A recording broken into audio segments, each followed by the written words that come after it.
Ita. Bueno, en el primer encuentro vimos un poquito la necesidad de conversión pastoral y hemos visto un poco algunos aspectos de la iglesia en la que nos hemos formado, en la que de algún modo todavía estamos, y los desafíos, ¿no?, de lo nuevo. Si alguien me preguntara a mí, Gerardo, con honestidad, ¿vos cómo te sentís en la iglesia? Yo les diría, yo siento que tengo un pie apoyado en un modelo que se cae a pedazos y el otro pie en el aire, porque todavía no surge el otro modelo. Tenemos por ahí ideas, intuiciones, discursos, pero a la hora de la verdad, el modelo anterior, que se cae a pedazos, porque ya no responde a la nueva forma de concebir la vida y demás, sin embargo, ese es el modelo que sigue todavía imperando, dominando.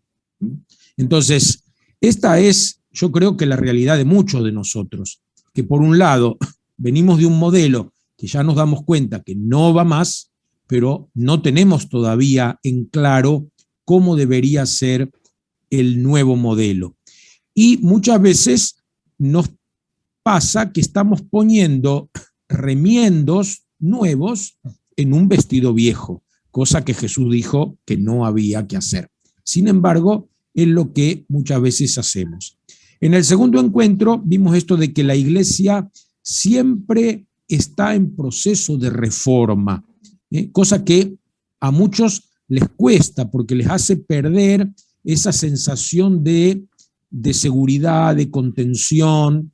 Les gusta que las respuestas sean claras. ¿Cuántas veces nos interpelan y dicen, bueno, ¿cómo hay que interpretar este texto? Bueno, hay muchas formas de interpretar el texto. No hay una sola forma de interpretar el texto. No hay una sola forma de acompañar una pastoral determinada.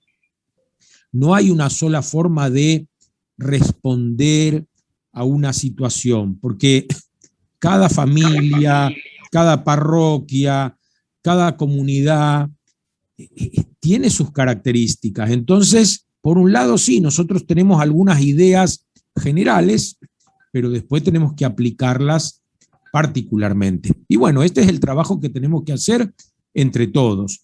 Yo les agradezco la invitación de acompañarlos, pero estoy tratando de hacerlo con mucha humildad, sabiendo que yo no conozco la realidad de ustedes. Tengo algunos comentarios, pero mi realidad es otra. Si bien es cierto que yo soy pueblerino también, porque nací en Rosario de Santa Fe, pero hace tantos años que vivo en esta tremenda ciudad anónima, ¿no?, en donde las cosas se ven de otra manera. Entonces, si por ahí digo alguna cosa que les parece a ustedes desproporcionada, no me molesta también que me lo señalen, ¿no? Hoy vamos a hablar un poquito de este tema de la sinodalidad. La sinodalidad era el modelo de la iglesia primitiva, no es un proyecto del Papa Francisco. Lo que hizo Papa Francisco es sacarlo, ¿no? Dicen que el Concilio Vaticano II lo tenía pensado Pío XII. Pío XII tenía pensado un concilio. De hecho, la reforma litúrgica, ¿no?, la misa de cara al pueblo, la misa en lengua vernácula, no son de Juan XXIII, son de Pío XII.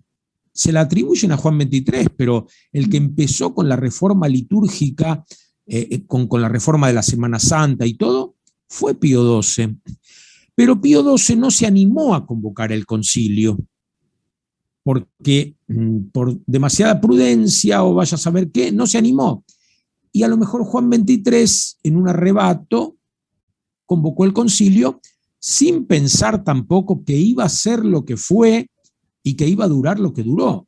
De hecho, todos los esquemas de los documentos conciliares que habían sido preparados por la curia romana todos, sin excepción, debieron ser reformulados, porque cuando fueron presentados en el aula conciliar, los padres, en su gran mayoría, votaron en contra. Así que la idea, digamos, que se tenía del concilio cambió. Y creo que un poco esto también va a pasar con esto de la sinodalidad. Por ahí lo que se empezó a decir de la sinodalidad y ahora el tema de la asamblea eclesial en América Latina, una cosa es lo que se ha pensado y programado desde los escritorios y otra cosa es lo que en realidad va a ir sucediendo en la medida en que la gente se vaya haciendo responsable, se vaya haciendo cargo de esto. El problema es que, como nosotros venimos de un modelo de iglesia tremendamente clerical, en donde son solo los entendidos los que pueden decidir, opinar, marcar el rumbo, nos va a costar mucho llegar a hacernos responsables. Y seguramente más de uno de ustedes tiene la experiencia que cuando se hizo responsable y cuando hizo sentir su voz, sintió que le hacían un vacío, que lo dejaban de lado, etcétera, etcétera. Bueno, hay que seguir insistiendo. En el primer encuentro nosotros vimos al final una cita del Papa Francisco que se refería al obispo como el responsable de este camino sinodal diocesano. ¿Y qué decía el Papa? El obispo a veces va delante, dirigiendo, otras veces va en el medio, conteniendo, tratando de que no se disperse la comunidad. A mí el término rebaño no me gusta para nada, la comunidad, y otras veces va detrás, porque los fieles, el santo pueblo de Dios, tiene también olfato para descubrir los buenos pastos. Entonces, nosotros, como agentes pastorales, también tenemos que, por un lado, exigirle al obispo esta flexibilidad de que no siempre ejerza su ministerio, su servicio desde el mismo lugar, sino que vaya fluctuando de acuerdo a las situaciones, y nosotros también tenemos que hacer eso. Muchas veces seremos catequistas explicando una verdad de fe, una parábola, un pasaje de la Escritura, y otras veces tendremos que ser catequistas escuchando. Sobre todo me parece, recién hablábamos un poquito ahí, el señor obispo comentaba de la misa de la Virgen de Urcupiña, ¿no?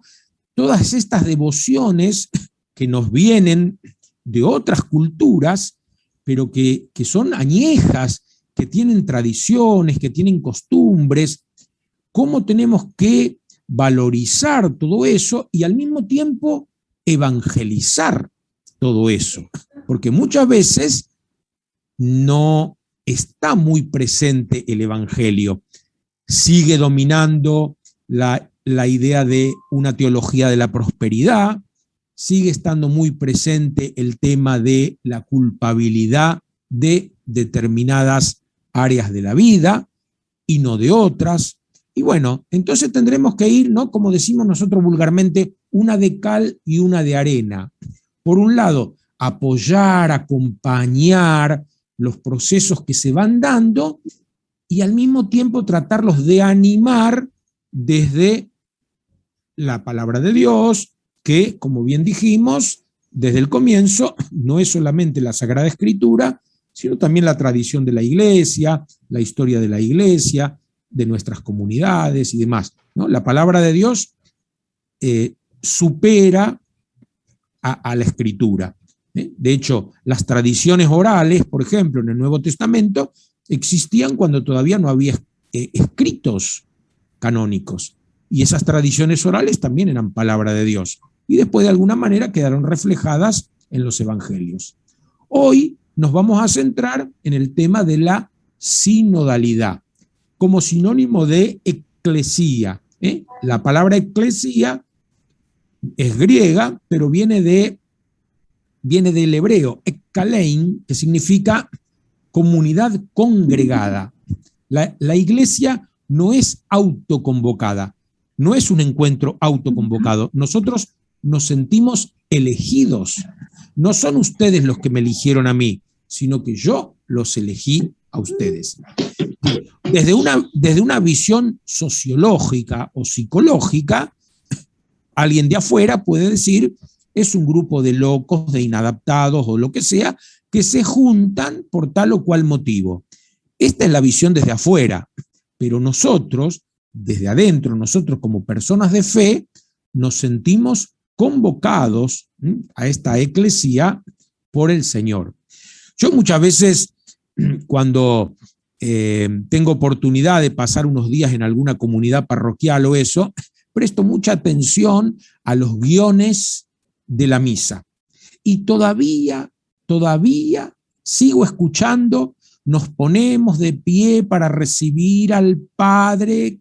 No, nos ponemos de pie para comenzar la celebración. Si quieren, presidida por el señor obispo, por el padre Daniel o por quien sea.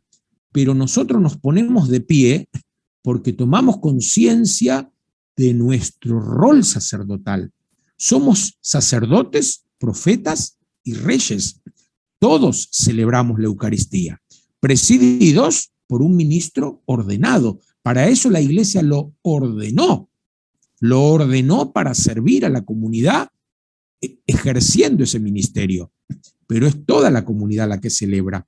Qué distinto es eso, ¿no? Qué distinto es escuchar, nos ponemos de pie para recibir al padre Daniel, que escuchar, nos ponemos de pie para comenzar nuestra celebración presidida por el padre Daniel. Parece una tontera, pero no lo es. Y miren, en la celebración eucarística, qué lindo ese momento, después de la presentación de los dones, cuando el que preside dice, recen hermanos, hermanas, para que este sacrificio, que es mío y de ustedes, sea agradable a Dios. Yo muchas veces le digo esto a mis amigos sacerdotes, si ustedes no logran hacer tomar conciencia del rol del sacerdocio común, están fracasando como sacerdotes ordenados, porque su rol fundamental es hacer que toda la comunidad participe activamente en la celebración, como pide el concilio. ¿Se acuerdan? Los que tenemos más años, todavía habíamos escuchado aquellos de oír misa y los curas decir misa. Esto ya no va más. Ahora es celebrar la Eucaristía juntos. Entonces, esta idea de la sinodalidad, que es de la Iglesia naciente, después se fue perdiendo. Tiene que ver con esta idea de caminar juntos y de ser cuerpo. Por eso hemos elegido para hoy 2 textos un poco más largos que los que veníamos leyendo, que son de la carta de Pablo a los Corintios y que tienen que ver con la idea del cuerpo. Lo que hoy nos va un poco a motivar es volver a tomar conciencia de que somos un cuerpo. Creo que nunca hemos perdido del todo esta idea de que somos un cuerpo. Pero fíjense en 2 errores que, a mi entender, están muy presentes. Primero, un cuerpo deforme, con una cabeza tremendamente grande, tremendamente gigante, y un cuerpo endeble, pequeño. El Papa Francisco dice por ahí, menos palabras del Papa y más palabras de Jesús. Yo digo, qué tremendo, ¿no? Que tengamos que estar citando al Papa para decir que en realidad nuestro único modelo es Jesús. Entonces, esto de la papolatría, ¿no? El Papa, el Papa, el Papa, el Papa, el Papa. Sí, está bien, no vamos a ir contra el Papa y estamos siguiendo su magisterio, pero hay otras palabras también que tenemos que tener presente. Yo creo que desde que se perdieron los terrenos pontificios civiles, porque el Papa era príncipe también a nivel civil, cuando se perdió esto, allá en la época de San Juan Bosco, que tiene tanto que ver con la Patagonia, justamente fue Juan Bosco y otros fundadores de esa época que, para compensar de alguna manera esta pérdida de poder terrenal, enaltecieron de tal forma la figura del Papa que oscurecieron la figura del obispo. Y a veces nos olvidamos de el obispo local, que es realmente el presidente de todas nuestras celebraciones. Lo decíamos el otro día, cuando el sacerdote parte la hostia antes de la comunión, del rito de comunión, y tira un pedacito dentro del cáliz. Esto, en la iglesia primitiva, significaba la comunión con el obispo, porque no se hacía ese gesto. Ese pedacito que se tira en el cáliz lo traía un acólito de la misa del obispo. El obispo, cuando partía su pan eucarístico, reservaba fragmentos para cada comunidad, y un acólito lo llevaba a esa comunidad. Cuando celebraban la Eucaristía, metían eso dentro del cáliz, como diciendo, nuestra Eucaristía es la misma que la del obispo. Entonces, un cuerpo deforme con una cabeza tremenda y un cuerpito endeble. Y la otra cosa que me parece preocupante, que muchas veces nosotros hablamos de la Eucaristía como el cuerpo real de Cristo y la Iglesia como el cuerpo místico de Cristo. Estas categorías, que no son tan antiguas como pensamos, de hecho San Agustín no las tiene, y si San Agustín las hubiera usado, yo estoy seguro que las usaba al revés, porque Agustín decía, ustedes comen lo que son el cuerpo de Cristo, por tanto comen el sacramento del cuerpo de Cristo. Sean coherentes con el amén que dicen. Si no están en comunión, si están separados del cuerpo, no pueden recibir el sacramento. Entonces, hoy día, por ejemplo, yo veo en muchas comunidades una insistencia muy fuerte en la adoración eucarística. Yo no estoy en contra de la adoración eucarística, pero la adoración eucarística separada de la celebración eucarística y separada de la caridad concreta con los pobres es muy peligrosa. Nos puede hacer caer en un culto que no tiene que ver con la idea de la Eucaristía de la iglesia primitiva, en donde toda la comunidad, con la presidencia del obispo, celebraba justamente esto, ser parte del cuerpo de Cristo. Entonces, hoy nos vamos a centrar en el cuerpo de Cristo. ¿Hay quien quiere leer esta, o ya designaron quien lea?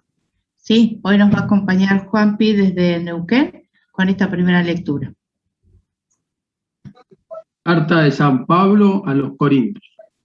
Así como el cuerpo tiene muchos miembros y sin embargo es uno, y estos miembros, a pesar de ser muchos, no forman sino un solo cuerpo, así también sucede con Cristo. Porque todos hemos sido bautizados en un solo espíritu para formar un solo cuerpo, judíos y griegos, esclavos y hombres libres. Todos hemos bebido de un mismo espíritu.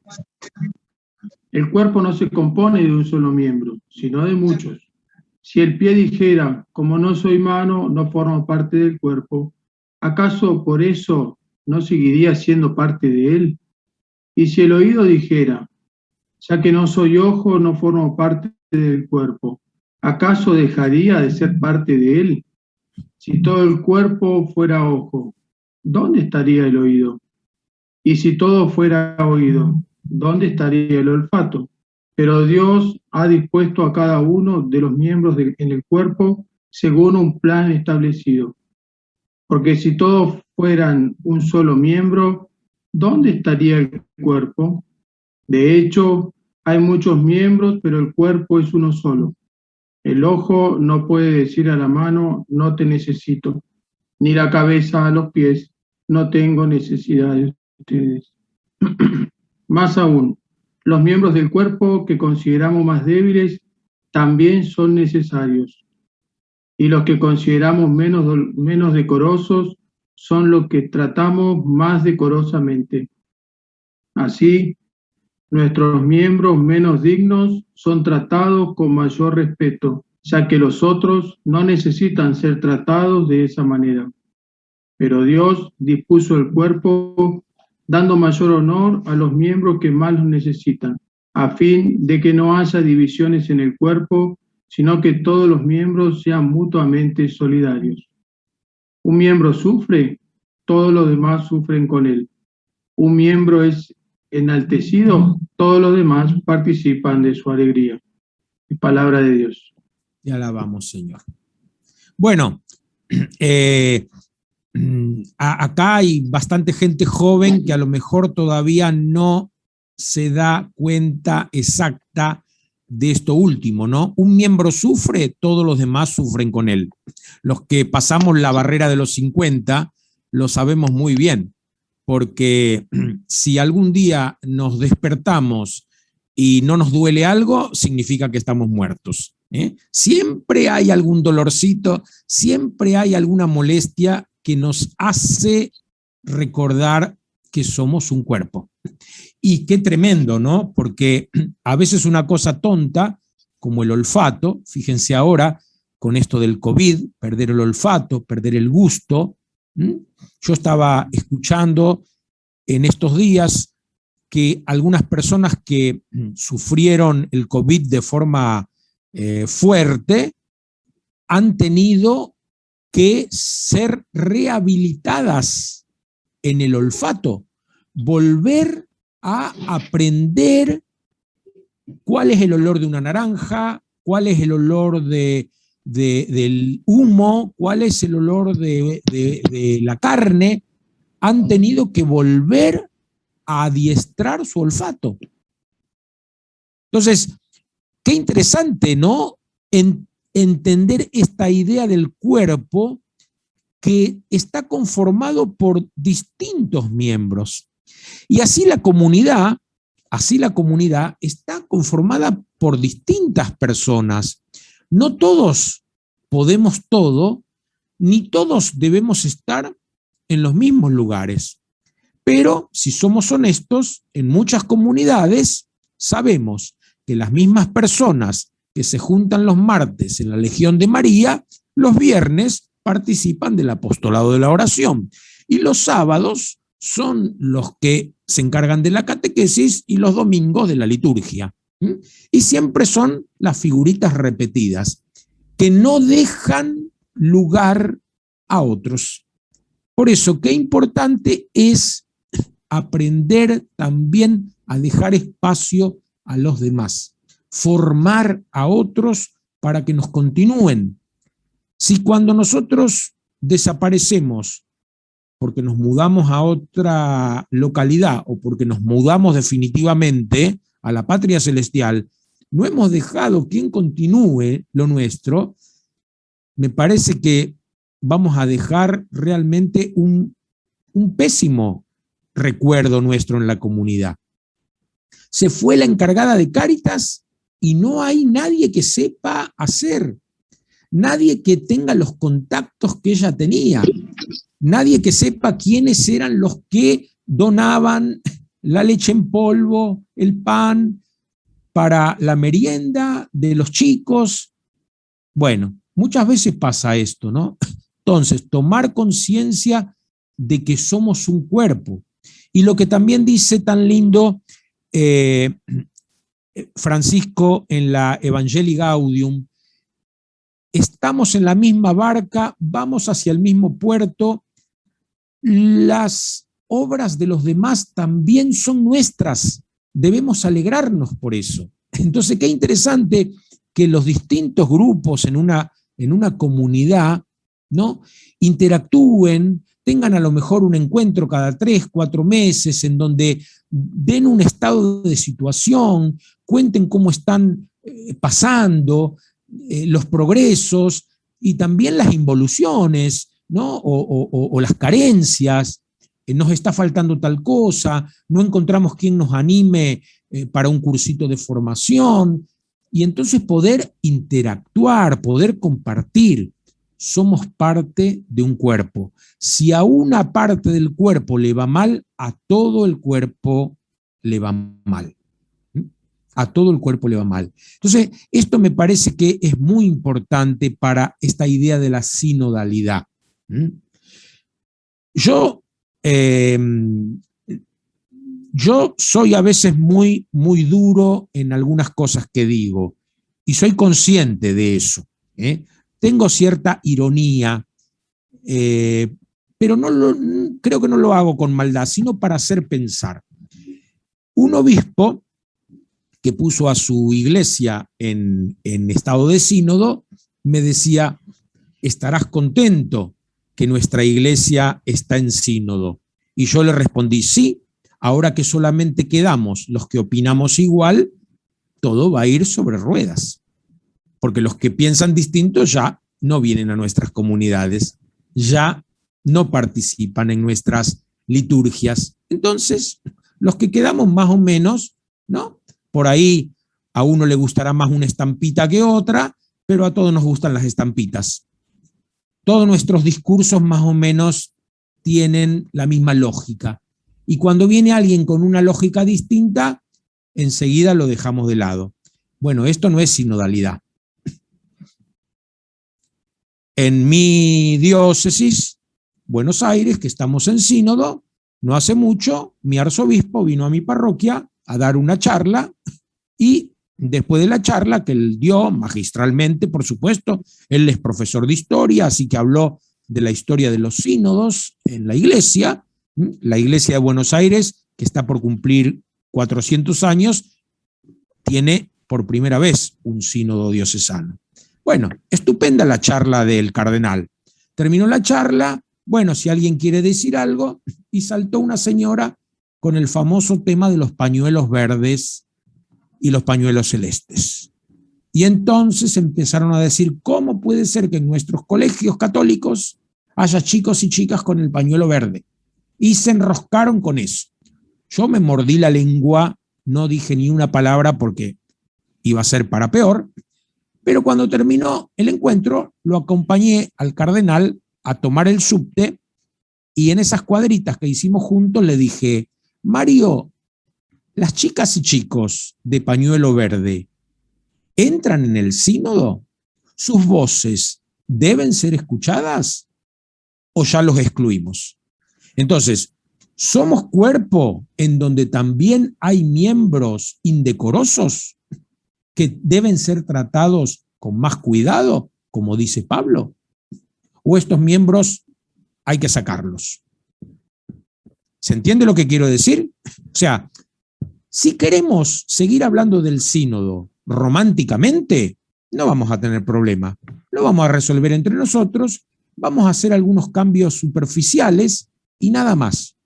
Pero si realmente queremos ponernos en actitud de sínodo, más de una vez vamos a tener que escuchar reclamos, denuncias y advertencias que no nos van a gustar. Y vamos a tener que pensar cómo hacemos con esto. No va a ser sencillo, seguramente que no. Ustedes, fíjense, ustedes tienen comunidades que todavía tienen la presencia del párroco y otras comunidades que no lo tienen. Me imagino que la andadura es muy distinta en una comunidad que tiene párroco que en una que no lo tiene. En una que tiene un párroco que es jovencito y en otra que tiene un párroco que ya supera los 80. Son realidades muy distintas. Entonces, si en todas esas comunidades lo que se dice en el sínodo es lo mismo, significa que hay muchas voces que no son escuchadas. Hoy en las ciencias humanas se habla mucho de la visibilización.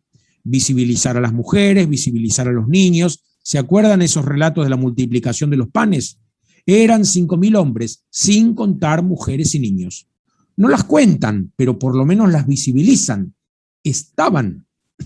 Nosotros muchas veces ni siquiera visibilizamos ciertas realidades. Me tocó ir no hace mucho a una comunidad parroquial en donde prácticamente todos los que formaban parte de esa comunidad parroquial eran personas de familias ensambladas, de matrimonios en nuevas uniones. Casi todos. Y digo, bueno, ¿cómo hay que entonces pensar el tema de los sacramentos, el tema de la catequesis, el tema de los padrinazgos, madrinazgos, en esta realidad concreta. Muy distinta en otras comunidades donde a lo mejor estos casos son pocos, aunque todos sabemos que cada vez se va dando más. Y bueno, esto también tiene que motivarnos una reflexión. Hoy día se habla mucho de la multicausalidad. No podemos decir que tal fenómeno se da por una causa. Hay muchas causas, pero cuando ciertos fenómenos se multiplican, se replican, algo nos quieren decir. Entonces, podríamos tener un pensamiento maniqueo y decir, bueno, es que el maligno está acá trabajando, haciendo su obra, y nosotros somos los buenitos, los que tenemos las libretas en orden y demás, o pensar que tal vez estamos en una época de grandes cambios, como decía San Juan Pablo II, esta no es una época de cambios, sino un cambio de época. Pero un cambio de época exige un cambio de mentalidad, un cambio de formulaciones, un cambio de prácticas. Y para esto hay que ser muy humilde y muy valiente. Humilde para saber que no tenemos toda la verdad. Y valientes para animarnos a cambiar. Bueno, este sería entonces el primer texto. Somos todos partes de un cuerpo. Si el cuerpo está dividido, entonces no tiene mucho futuro. ¿Se acuerdan cuando a Jesús lo acusan de expulsar a los demonios por el poder de Belcebú?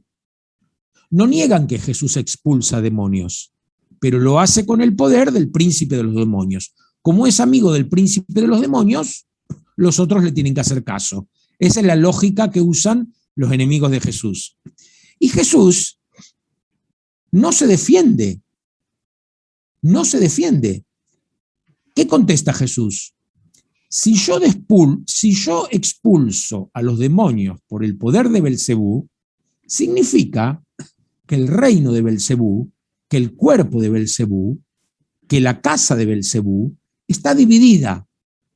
Y todo reino dividido, toda casa dividida, todo cuerpo dividido, va a la muerte. Por tanto, el reino de Dios ha llegado.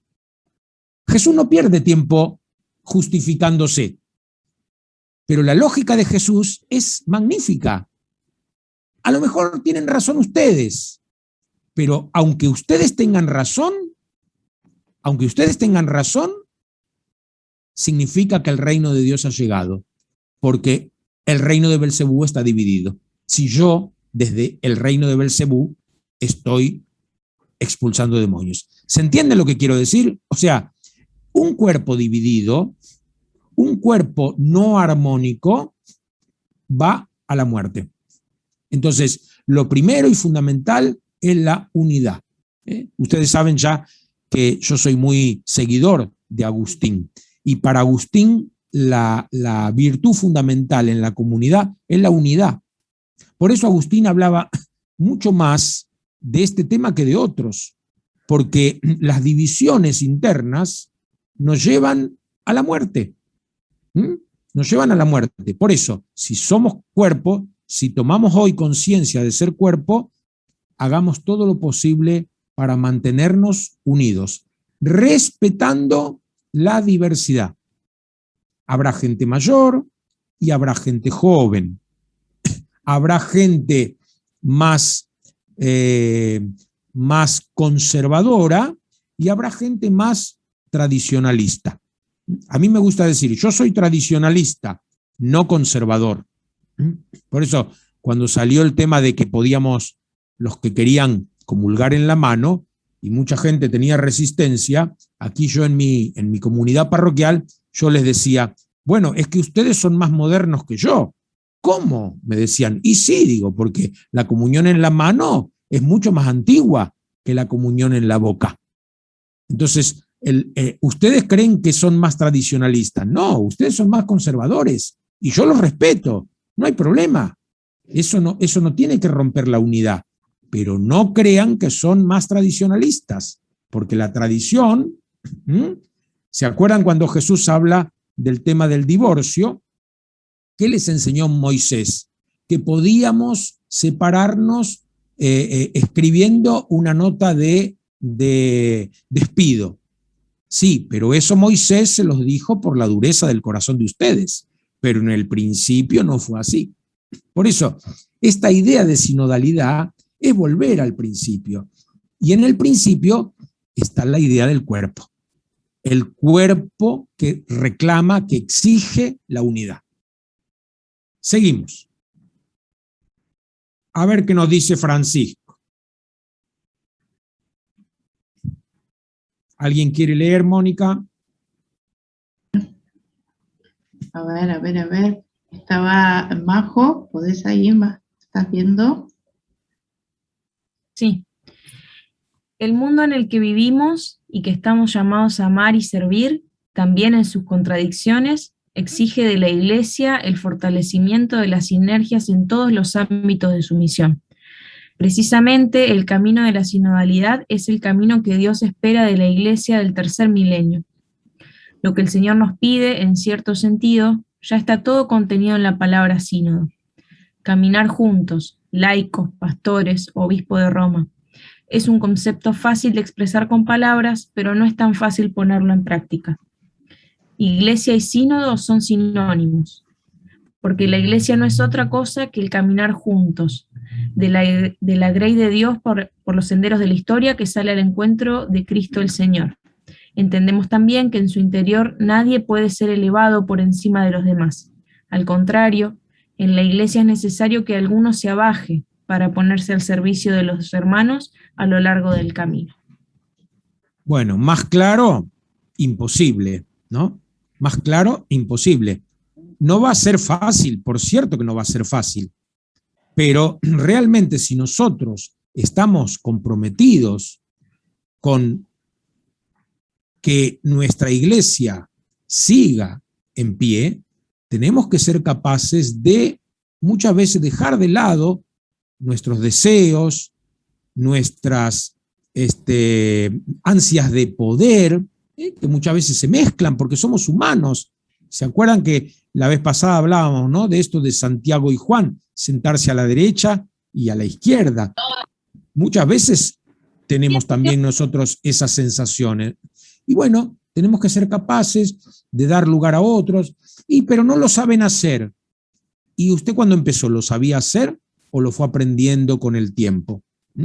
A mí me gusta mucho pensar en el tema del sacramento de la confirmación, que muchas veces nosotros lo hemos presentado como que los que se confirman su fe. Yo más bien pienso que en el sacramento de la confirmación, los que reciben el sacramento prestan su cuerpo a la comunidad para que la comunidad confirme su fe en la acción del Espíritu Santo, que no se agotó en nuestra confirmación, sino que sigue confirmando su presencia en las nuevas generaciones. Ahora, si nosotros confirmamos a un grupo de jóvenes o de chicos y después no les permitimos abrir la boca, porque acá siempre se hizo así, entonces nosotros estamos haciendo de este sacramento un ritual vacío. Entonces, confirmar la fe que tenemos en que la gracia de Dios actúa, sigue actuando en las nuevas generaciones. La unidad no es uniformidad. Este es el grave error, confundir unidad con uniformidad. No, la unidad es variedad, es pluralidad. Y la pluralidad es una riqueza, es una riqueza. El tema es armonizar esto. Por eso yo a algunos obispos que tengo de amigos siempre les digo lo mismo. No te olvides que episcopo, vigilante, significa vigilar como una madre. La madre vigila que ninguno de los hijos se levante de la mesa con hambre.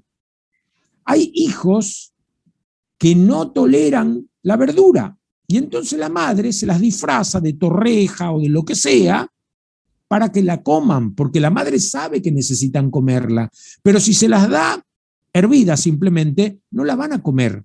Entonces, la vigilancia episcopal es una vigilancia maternal. Y cada uno de nosotros, en el ámbito que le toca, pastorear, vigilar, acompañar, animar, me parece que tiene que tener estos mismos sentimientos, estas entrañas de misericordia, que nadie quede con hambre, que nadie quede fuera, que nadie sea excluido, porque la gracia de Dios actúa en todos, incluso en aquellos que están en el error. ¿Qué sería de San Agustín si siempre hubiera sido un buen monaguillo? No sería San Agustín. Y miren, si San Ambrosio, que tuvo que ver con la etapa de conversión previa al bautismo, Benedicto XVI dice que San Agustín tuvo al menos 3 conversiones. Yo creo que tuvo un poco más, pero lo que dice Benedicto es muy cierto. No hubo una conversión de Agustín, pero en la conversión previa al bautismo, San Ambrosio tuvo mucho que ver. Sin embargo, San Ambrosio no supo aprovechar a Agustín. San Ambrosio tendría que haberlo aprovechado y tenerlo de catequista. Pero si San Ambrosio lo hubiera tenido de catequista, Agustín no hubiera vuelto a África y no hubiera sido obispo de Hipona. Entonces, a veces también nuestros errores pastorales permiten que la gracia de Dios actúe. Permiten que la gracia de Dios actúe. Majo, ¿tenés la mano levantada vos o es una cachetada o qué? No, era la mano levantada. No, ¿sabes qué pensaba en esto de que, bueno, lo que decís del que vigila que todos estén comiendo, de que todos los miembros estén bien y a gusto y que todo el cuerpo esté bien? Pienso que a veces también se comete un vicio para el otro lado, porque yo lo he visto, que a veces se cree que porque ya pasó mucho tiempo en un lugar, una persona, sobre todo siempre se habla de las viejas de tal lugar, de los viejos de tal lugar, y se termina excluyendo a esa gente y ha salido muy herida, y me parece que hay que tener mucho cuidado con eso también, porque a veces el vicio es, sí, todo lo nuevo, todos los jóvenes, y a veces, o sea, hay que hacer bien en los que ya vienen caminando y también hay que, lo que vos decías el otro día, los jóvenes tenemos que tener mucha paciencia con los más viejos, con los que vienen haciendo camino, y hay que cuidar mucho que no queden afuera, porque hablo de nuestros espacios, empecemos a mirar cuántos se han ido lastimados, y me tiembla la voz porque gente muy cercana que ha salido muy mal, muy mal. Sí, tenés razón, Majo, y yo creo que el gran problema es Majo está haciendo conmigo un curso de Jesús y las mujeres en el Evangelio de Marcos. Y yo ahí insistí mucho en el tema de ser conscientes de nuestros techos y muros de cristal. Es decir, nosotros tenemos estructuras mentales metidas dentro que no nos permiten ver que podemos hacer otras cosas. Y yo creo que justamente esta es la novedad de Francisco, que Francisco por ahí a veces tira una bomba y no la aprovechamos. Cuando él acá, por ejemplo, cuando dice laicos, pastores, obispo de Roma, él se pone dentro de este cuerpo como uno más, y no al principio, sino al final. Entonces, por ejemplo, en una comunidad donde tenemos gente grande que se ha enquistado, tal vez en la catequesis, supongamos, una catequista que ha sido toda la vida catequista y sigue, bueno, ahí, ¿por qué no pensar como comunidad, el pastor, ofrecerle otro rol? Mire, usted que ha sido tantos años catequista, ¿por qué no se dedica ahora a formar a los futuros catequistas? Porque si vos le decís, bueno, usted no es más catequista, usted no es más ministro de la comunión, usted no es más tal cosa, sí, es cierto, quedan muy heridos. Pero ahí es donde tenemos que ser nosotros inteligentes, ¿no? Y una vuelta, unas religiosas me invitaron a su comunidad, eran 3 religiosas, una era la rectora del colegio, la otra era la directora del primario y la otra era la representante legal y la encargada de la economía. Y entonces, bueno, me invitaron a pasar unos días con ellas y a conversar, querían replantear un poco su rol, y yo, viendo un poquito la situación y demás, les di esta idea. dejen esos puestos, dejen esos roles, busquen, por supuesto, y formen a gente idónea, no lo hagan de un día para otro, pero vayan formando gente para esos roles. Y yo a ustedes les recomendaría que se hagan cargo del kiosquito, del buffet del colegio. Porque los chicos que van a comprar un caramelo, que van a comprarse el almuerzo, que van a comprar una gaseosa, ahí van relajados y ustedes ahí pueden hacer un inmenso apostolado, hablando con ellos, o la portería. La portería. Son lugares claves que a veces nosotros hemos dejado de lado, ¿no? La portería para mí es un lugar clave. Es el lugar en donde uno entra en contacto con todo el mundo que viene de afuera. Recibe, despide. Entonces digo, ¿cómo tenemos que repensar algunas cosas? Y algunos ministerios, el del hostiario, es decir, el del portero, que ahora no lo tenemos como un ministerio litúrgico, pero podríamos repensarlos. La persona que recibe, sobre todo a los que vienen por primera vez, a los que no saben cómo comportarse. Una vez tuve una experiencia muy dolorosa en Italia. Estaba yo en la zona de Calabria y voy un domingo a la tarde a la catedral, la misa de la tarde en la catedral, y era una misa de bautismo.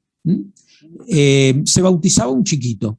Entonces estaba toda la familia del chiquito, ¿no? Y la comunidad parroquial, los que iban a la misa de la tarde. El párroco de la catedral, un liturgista exquisito, todo perfecta la celebración, comienza así la homilía. La misa del domingo a la tarde en la catedral es muy especial, porque enseguida nos damos cuenta quiénes son miembros de la comunidad y quiénes no. Porque cuando se cante el aleluya hay que ponerse de pie. O sea que todos los que no se pusieron de pie, que eran los que venían por el bautismo, él los catalogó como no miembros de la comunidad. Después tuvo una homilía brillante, espectacular, pero con ese balde de agua fría que les tiró al principio, ya les cerró los oídos y el corazón. A veces somos tan tontos, ¿no? Yo no digo que este hombre lo haya hecho de malo, pero es una falta de táctica, de viveza. Si vienen por primera vez, no saben cómo hacer esas cosas. ¿Y cuál es el problema? Pero dejémoslos con ganas de venir. Por eso yo digo, no tenemos que hacer que la gente se vaya empachada, sino que se queden con hambre, para que vuelvan. El que se va empachado no vuelve más. Entonces, lo que dice Francisco, no es fácil este cambio, claro que no es fácil. Pero bueno, o lo hacemos o preparémonos a que no por el COVID, sino por otros motivos, dentro de poco no quede piedra sobre piedra. Bueno, seguimos con el otro texto.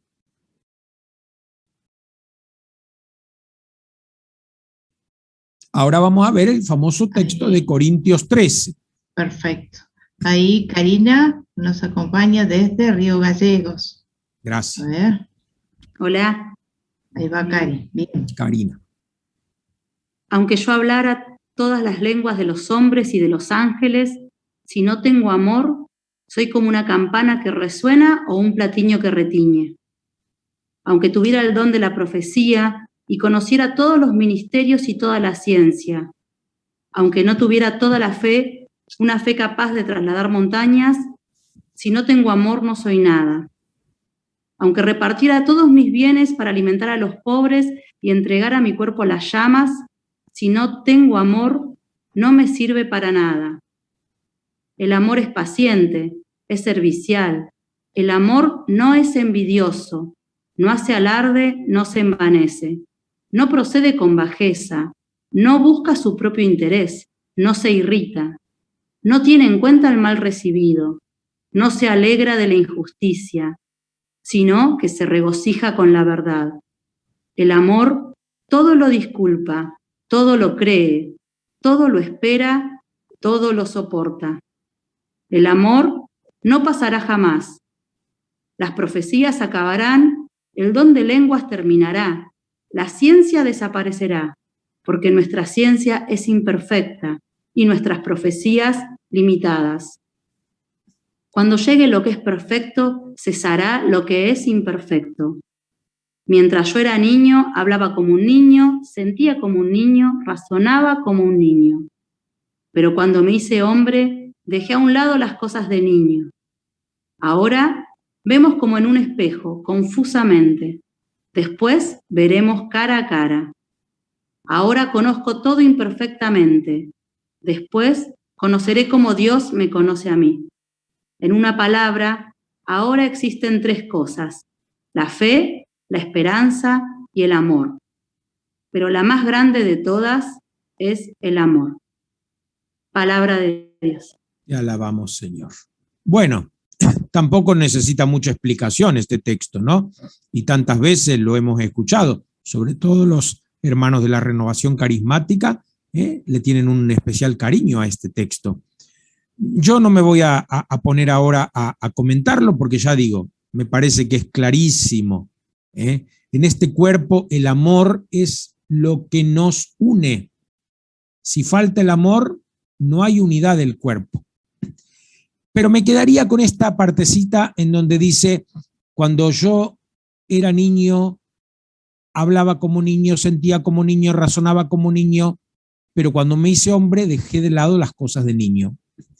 Yo creo que un gran defecto en nuestra praxis es que fomentamos el infantilismo, no la infancia espiritual, que es otra cosa. Porque para entrar al reino de los cielos hay que hacerse como niño, es decir, último, marginal. Esto es ser como niño, no inocente. Porque el que dice que los niños son inocentes es porque no leyó a Freud todavía. Los niños no son inocentes. Pero el niño para la cultura de Jesús era el último orejón del tarro. No se lo tenía prácticamente en cuenta. ¿Por qué? Y en una sociedad en donde apenas el 40% llegaba a los 12 años, la mayoría morían de niños, no convenía encariñarse con los niños, no convenía tenerlos demasiado en cuenta, porque si no, se viviría en un duelo permanente. Entonces el niño no era muy tenido en cuenta en la antigüedad. La idea de la infancia es una idea de la modernidad, no de la antigüedad. Entonces,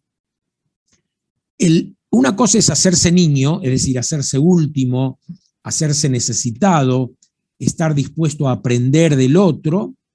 Esto sí, todos necesitamos tenerlo. Y otra cosa es el infantilismo, la dependencia. Siempre estamos dependiendo de que alguien con supuesta autoridad nos resuelva los problemas. Y esto no es algo que solo se da en las comunidades cristianas. Lacan, un gran padre de la psicología, dice que cuando una persona busca un psicólogo, busca a un sujeto de supuesto saber. Es decir, piensa que el psicólogo le va a resolver los problemas. Pero lo único que el psicólogo sabe es que la resolución del problema la tiene el paciente. Entonces, el verdadero psicólogo no le va a dar consejos, sino que lo va a ir llevando de manera que él descubra cuál es la solución o cuál es la vía de escape de su problema. Y lo mismo en las comunidades. Muchas veces no favorecemos el crecimiento, mantenemos en el infantilismo, en la dependencia. Y esto es algo que tenemos que corregir. Me acuerdo una vuelta que fui a una parroquia a dar una charla y en el recreíto se me acerca el párroco y me dice: profesor, yo estoy de acuerdo con todo lo que usted dice, pero no me parece conveniente decirles estas cosas a los laicos. Y yo le dije, padre, deje de darles teta porque tienen dientes, se la van a terminar mordiendo. Cuando yo era niño, pensaba como niño, actuaba como niño, comía como niño. Muchos también se van de nuestras comunidades porque no encuentran un acompañamiento en su crecimiento espiritual.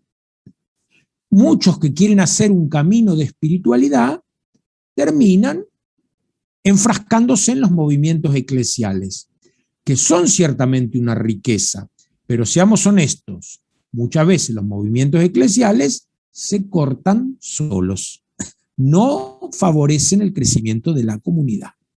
Una vuelta me pasó algo extraño, fui a dar un retiro a un grupo de personas que venían de distintas comunidades, ¿no? Me invitaron en una diócesis a dar un retiro y venía gente de distintos lugares. Y la gente se presentaba, bueno, yo soy de tal lado, yo soy de tal otro. Y se presentó una señora bioquímica que se congregaba con unos religiosos bastante cerrados.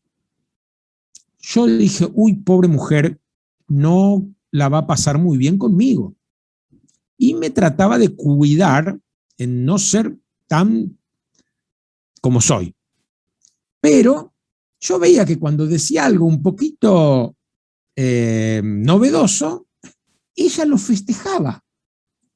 Entonces, en un momento que estuve a solas con ella, le dije, disculpe que le haga esta pregunta.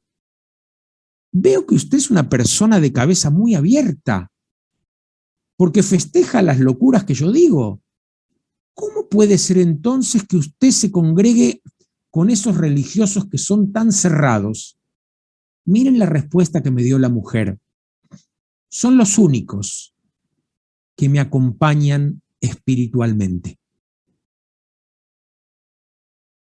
Y yo dije, qué mujer tan sensata. Sin perder su amplitud mental, sin embargo, se dejó acompañar con estos más cerraditos porque eran los únicos que le ofrecían acompañamiento. Entonces, el cuerpo tiene que crecer. Ojo con el infantilismo. Ojo con el infantilismo. A todos nos gusta que nos digan, sí, tenés razón, pero me parece que ese no es el camino para vivir verdaderamente como cuerpo. Seguimos entonces.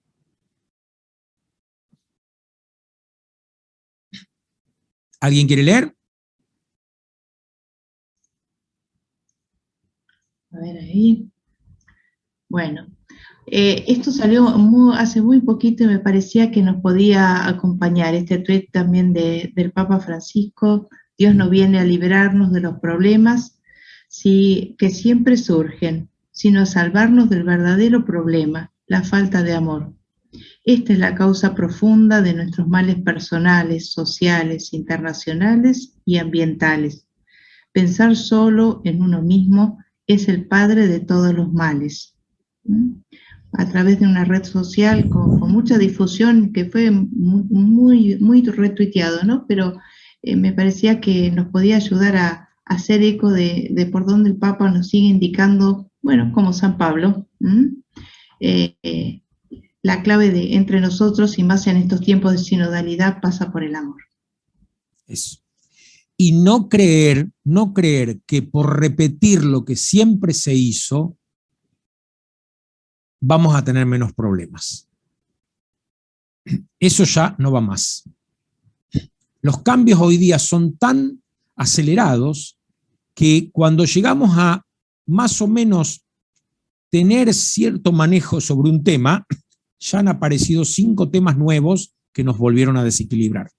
Así que tenemos que aprender a vivir así, tal vez sin hacer programaciones a largo plazo, sino ir resolviendo los pequeños problemas, las nuevas situaciones que van apareciendo. Me parece que la humildad y la paciencia son 2 virtudes que no deben faltar en ninguna gente pastoral. ¿Qué más? En el corazón de la iglesia, mi madre, yo seré el amor, dijo Teresita del Niño Jesús. Ella encontró su lugar en la iglesia. ¿Saben que Teresita del Niño Jesús tuvo que pedir permiso para poder leer los evangelios siendo religiosa? Nosotros hoy día, gracias a Dios, podemos acercarnos a los textos bíblicos y podemos animarnos a interpretar. Teresita, interpretando el capítulo 7 de Lucas, mucho amó porque mucho se le perdonó, ella dice, ¿y a mí que no se me perdonó tanto? Porque Teresita no era tonta y sabía que no había cometido pecados tan graves. Entonces ella dice, ¿y a mí que no se me perdonó tanto, amaré menos? E inventa una parábola. Dice, supongamos que un muchacho tropieza con una piedra, se quiebra la pierna y su padre, que es médico, le enyesa la pierna y logra rehabilitarlo. Qué agradecido estará con su padre. Pero si el padre, previendo que un hijo puede tropezar con la piedra, la saca o la manda a sacar, cuando el hijo se entera de que el padre, previendo un posible accidente, sacó esa piedra, más agradecido va a estar. Yo creo que los que estamos participando de estos encuentros tenemos que estar muy agradecidos, porque no hemos tenido tal vez las dificultades que otros han tenido en la vida de comunidad. Por eso seguimos estando presentes. Otros han sido mucho más maltratados que nosotros y por eso no están. Los que se han ido, no siempre se han ido porque han querido, se han sentido excluidos. Si a uno lo invitan a un asado y le dicen, vos no podés comer chorizo, vos no podés comer costillar, vos no podés comer chinchulín, vos no podés comer, ¿qué le queda? Oler el humo. No creo que quiera volver. Entonces, muchos de los que se han ido, no se han ido porque han querido irse. Se han sentido rechazados. ¿Cómo hacemos ahora para atraernos? Es nuestra responsabilidad. Es nuestra responsabilidad. A mí, de los 4 evangelios, el que más me gusta es el de San Lucas. Mi especialidad en Biblia justamente tiene que ver con Lucas. Pero Lucas es muy taxativo. La primera bienaventuranza de Lucas es felices los pobres. Mateo dice felices los pobres de espíritu. Yo en esto me quedo con Mateo, porque yo digo, yo no soy pobre en la iglesia. Yo en la iglesia tengo un lugar. Yo en la iglesia tengo voz. A mí en la iglesia me convocan, me tienen en cuenta. Es cierto que algunos me dan palos y me retan y me dicen lobo disfrazado de oveja, hereje y otras cosas. Pero todavía algunos que no me conocen mucho, como la diócesis de Río Gallegos, me invitan. Entonces, yo no soy pobre en la iglesia, pero puedo hacerme pobre de espíritu. ¿Cómo? Compartiendo mis riquezas con los demás. Maestro, bueno, ¿qué debo hacer para heredar la vida eterna? ¿Por qué me llamas bueno? Uno solo es el bueno. ¿Cumple los mandamientos? Sí, esto lo hice toda la vida. Bueno, te falta una sola cosa. Vende lo que tienes, la seguridad que le da el cumplimiento, repártelo entre los pobres, los que no pueden cumplir, los que no han cumplido, y después ven y sígueme, como niño, como pobre. Entonces nosotros, que tenemos ciertos privilegios, que hemos tenido más herramientas, que hemos sido mejor tratados, Demos gracias a Dios por esto, porque si nos hubieran tratado muy mal, no sé si estaríamos acá. Demos gracias a Dios por esto, pero tomemos conciencia de que somos responsables. Y ahora entonces queda como tarea la pregunta: ¿qué parte del cuerpo de la iglesia siento que soy? ¿Dónde me ubico dentro de este cuerpo? Teresita nos ganó de mano y agarró lo mejor. Ella dijo: seré el amor. Pero pensemos con honestidad, ¿qué lugar queremos ocupar en la comunidad? ¿Qué podemos hacer por nuestra comunidad? ¿Cuáles son nuestros panes y peces que podemos compartir con los otros? ¿Cómo podemos hacer para ayudar a que todos tomen conciencia de que son indispensables? Un obispo amigo mío, Demetrio, que murió a los 54 años, un hombre muy inteligente, doctor en filosofía, gran amigo mío de muchos años, siempre decía: nadie es indispensable, pero todos son necesarios. Nadie es indispensable, pero todos son necesarios. Bueno, yo digo que todos somos indispensables en esta lógica del cuerpo, pero con la humildad de saber que cuando nosotros no estemos, las cosas van a seguir. Las cosas van a seguir. Esperemos que nosotros colaboremos a que esta cadena continúe. Para terminar, hoy hablamos del tema de la tradición. Nosotros somos parte de una tradición, nosotros somos eslabones de una tradición. Que esa tradición no se corte. Que esa tradición no se corte por culpa nuestra. Pongamos todo nuestro esfuerzo en continuar la tradición. La tradición, por un lado, es responsable de traer desde el pasado lo valioso y lo demás dejarlo ir y adaptarlo al hoy. La tradición no es solamente traer del pasado, sino adaptarlo al hoy. Termino con esta idea.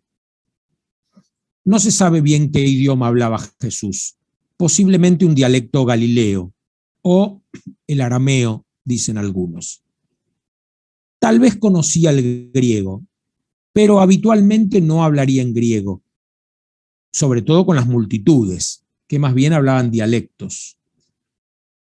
Pero los evangelistas, cuando quisieron poner por escrito la vida de Jesús, lo escribieron en griego.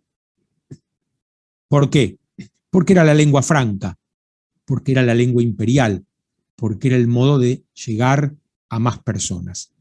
Entonces no tengamos miedo de este depósito de la fe, esta tradición tan valiosa que tenemos, ponerla en nuevos conceptos, en nuevos formatos, que estén más de acuerdo con el tiempo que nos toca vivir.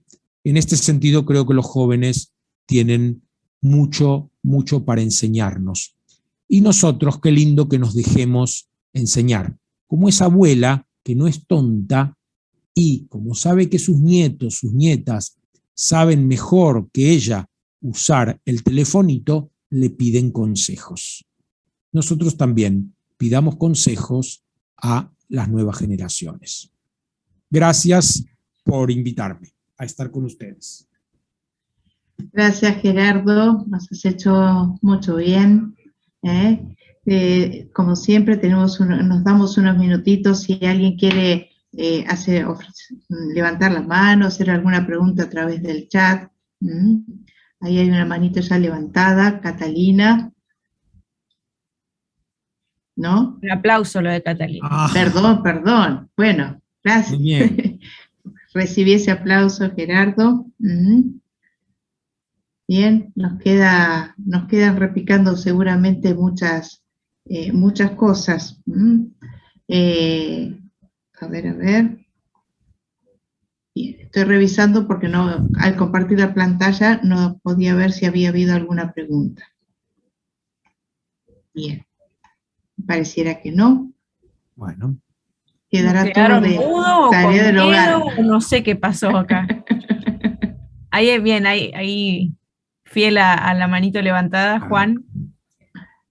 Adelante, Muy bien, adelante. Juancito, él siempre dice una palabrita, muy bien. No, a ver, yo creo que hay muchas preguntas, Gerardo, por hacer realmente porque nos das un sacudón, no te imaginas cómo, en todos los conceptos que traemos, lo que tenemos 50 años y un poquito más, ¿no? Es un sacudón y vos sabés perfectamente que es así. Realmente nos hace mucho bien, esta renovación. Quedan preguntas, ¿no? Como yo creo que lo más valioso, que no digo que no sean, ¿no es cierto?, eran los sacramentos. Y nosotros vemos hoy, o por lo menos en lo personal veo algunos sacramentos que como que se desgranan, por ejemplo, la confesión, ¿no? Es uno de los sacramentos que está, creo yo, conflictivo dentro de nuestra fe, ¿no? La Iglesia mucho mal hizo con la sensación del pecado, del mal y de la culpa y del infierno y todas esas cosas, que hoy se deja de confesar, porque se evita, creo yo, evitar la sensación de culpa. Yo creo que también mucha gente, me incluyo, nunca hemos sabido confesarnos. Entonces la confesión servía más como un descomprimir de una olla que estaba por explotar. Hoy no tenemos tal vez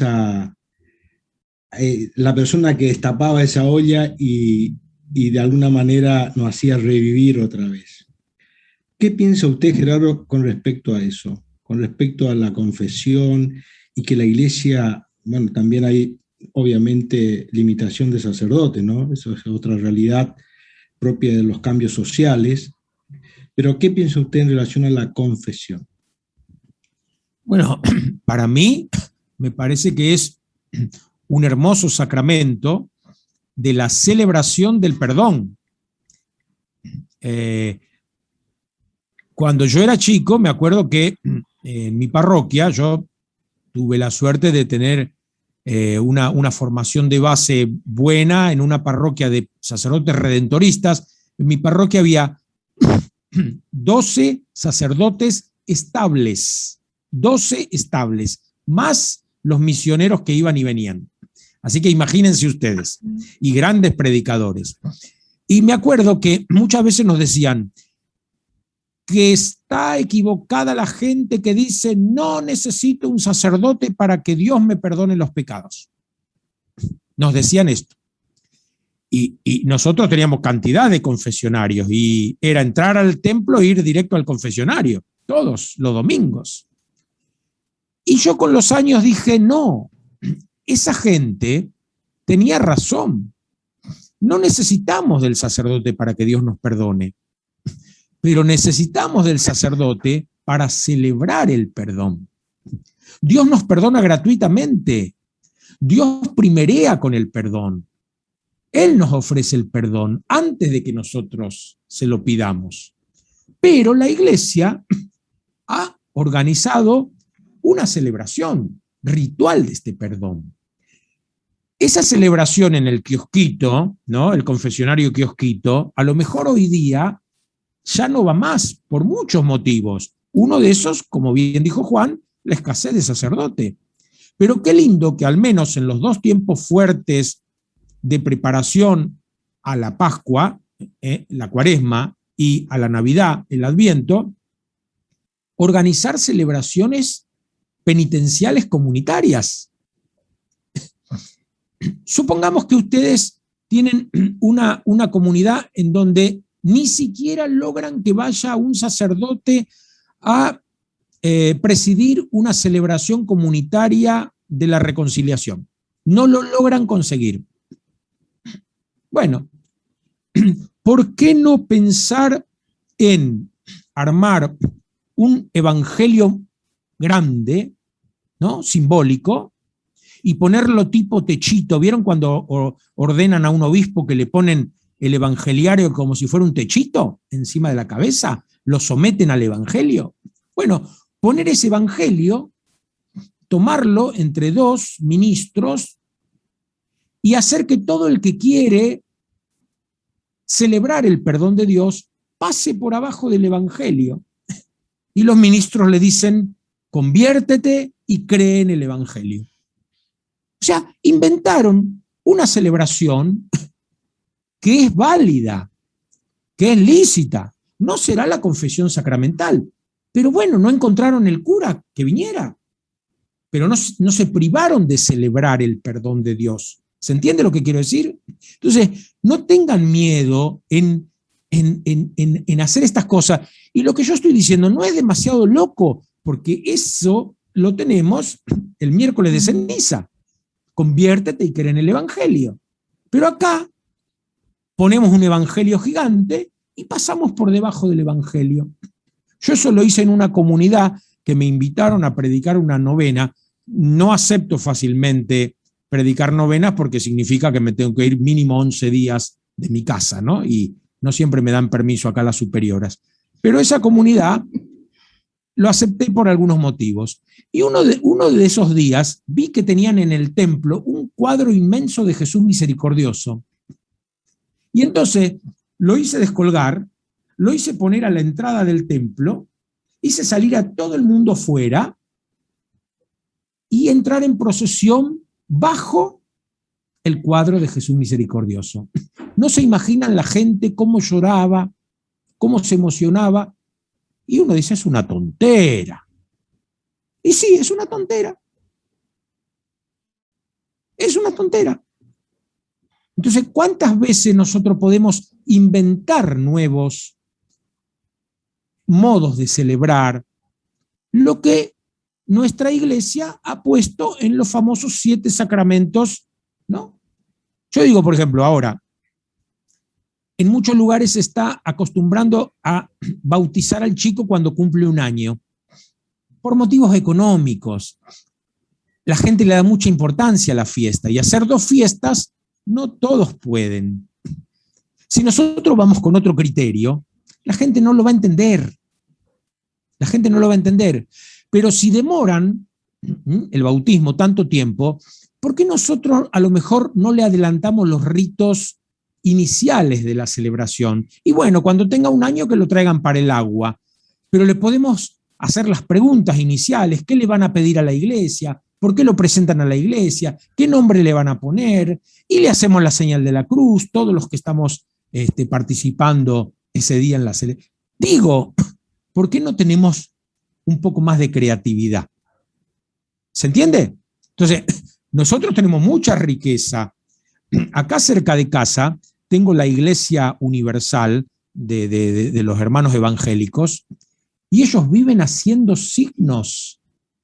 Nos copian a nosotros el manto de no sé qué, el aceite de no sé cuánto, el agua del Jordán, la sal de qué sé yo qué. Todo eso nosotros lo tenemos en los sacramentos. Pero a lo mejor en una comunidad en donde no se puede hacer como se hacía siempre, se puede hacer de otra manera. ¿Se entiende? Entonces digo, no tengamos tanto miedo. Y como dice el Papa Francisco, siempre es mejor pedir perdón que permiso. Entonces a veces arriesguemos, pero no nos quedemos sin hacer gestos, porque la gente necesita de gestos.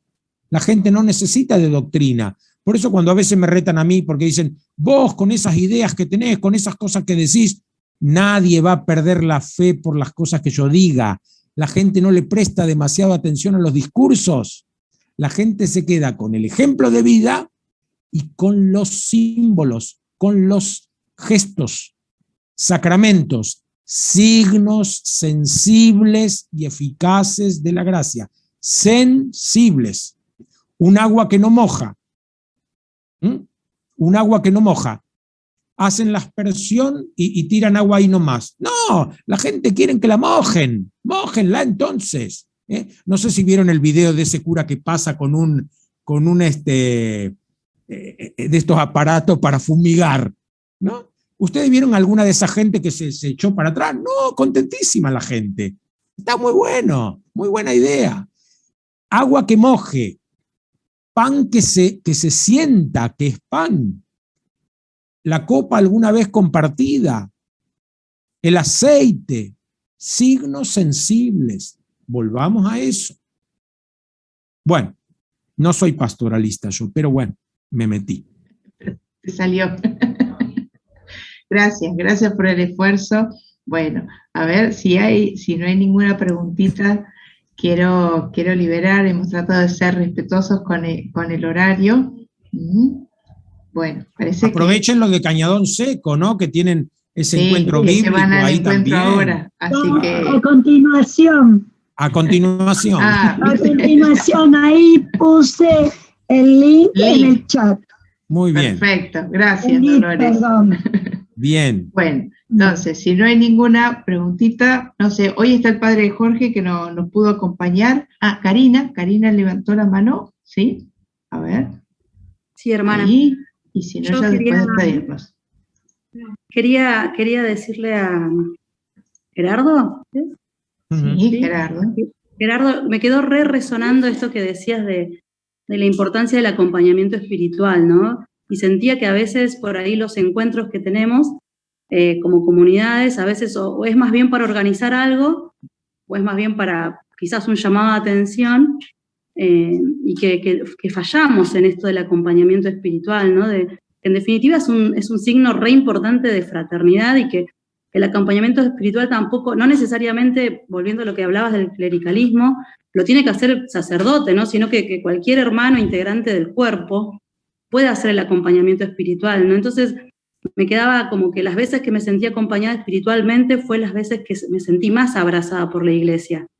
Y me preguntaba cuántas veces me lancé a acompañar espiritualmente, ¿no? Creyendo en que yo puedo acompañar espiritualmente, ¿no? Esto también que hablabas la vez pasada de que no todo tiene que recaer en el sacerdote, que tenemos que confiar y creer que también somos parte del cuerpo y que lo podemos hacer. Pero qué hermoso, iba a esos momentos en mi camino de la iglesia que me sentía acompañada espiritualmente, fue precioso, y cuando no me sentía acompañada fue doloroso, ¿no? Cuando no pude compartir, cuando no me sentí contenida, ¿no? Entonces pensaba por ahí en mi experiencia y en la experiencia que le hice sentir a otros, ¿no? Porque yo desde que tengo conciencia creo que nací en la iglesia, ¿no? Y también a lo largo de mi camino dentro de la iglesia, obviamente que pensaba, ¿no? Por ahí todas las veces que no tuve estos gestos o que no me animé, también esto del infantilismo que mencionás, ¿no? ¿Cuánto tiempo estuve parada? Y quizás también ahora estoy parada desde el infantilismo esperando que todo depende o del obispo, del sacerdote, y no confiar, no lanzarnos, lanzarme, no sé. Creo que de todos tus encuentros siempre hubo algo que me hizo eco, y como no sé, como que me tendría que replantear un montón de cosas para intentar construir, pero me quedo con que el acompañamiento espiritual es vital. A veces pensamos en un montón de cosas cuando queremos organizar o empezar un nuevo tiempo, y no sé si alguna vez yo, a nivel personal, lo puse como prioridad el acompañamiento espiritual, o solicitarlo, ¿no? Pedirlo, porque las veces que me animé a pedirlo estuvo, ¿no? También por ahí cuántas veces guardé silencio. Pero es vital, para mí en el camino de fe es vital. No sé